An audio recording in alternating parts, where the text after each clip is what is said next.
One thing that I think in our medicalized society that we don't promote enough and don't even know in our American culture know as much as some other cultures like Japan knows this better than we do, the importance of what some call vitamin N. Now, what vitamin might that be?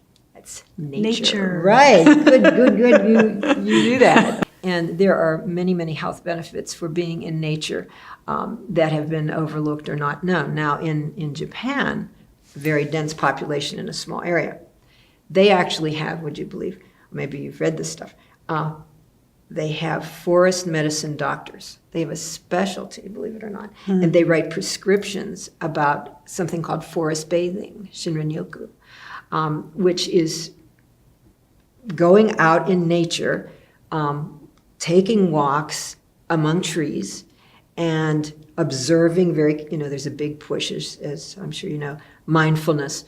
So what I've done in some of my groups is promoted the concept of mindfulness, but in nature.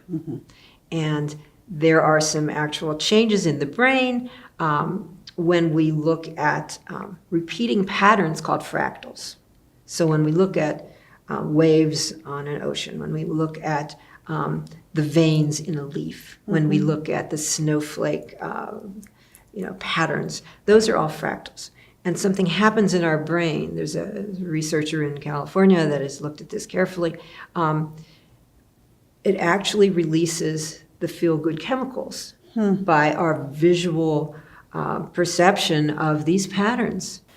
So I personally, I think there's sometimes too much a push for medications. Better living by chemicals is not always the answer. So using, and also exercise, and using alternative kinds of exercise, Qigong, Tai Chi, yoga, etc., are really very healthful.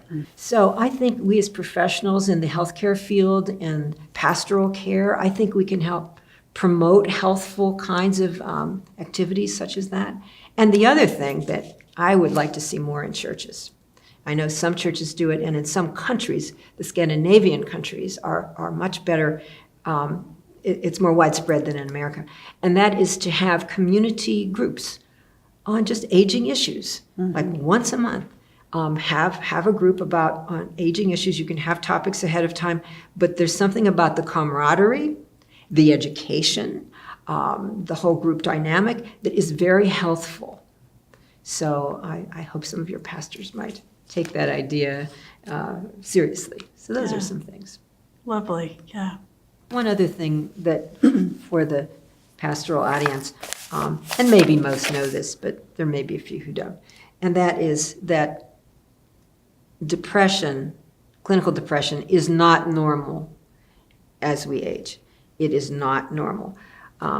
Some physicians, there have been studies on what do physicians believe about this, and even that population, there's a certain percentage about, I think in one study I read it was 14 or 15% who believed it was normal. And I think it's because maybe as a younger person, when you see health problems, you see the declines, you think, wow, if I had this, I would certainly be depressed. But many people who have terminal illnesses are not depressed. So there's a difference between mourning, grieving, and depression, and it's about 1 in 5 widowers experience clinical depression. So about 20%, but 80% do not. They go through normal mourning, which is nature's way of helping us deal with this loss. Okay.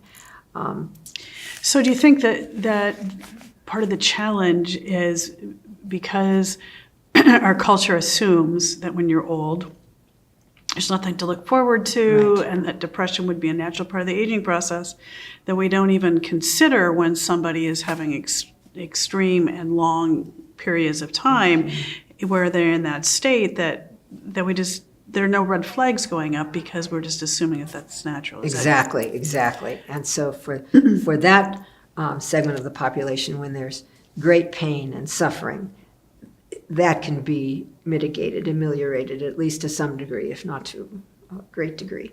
And sometimes after a spouse dies, there can be complicated complicated grieving that leads to depression.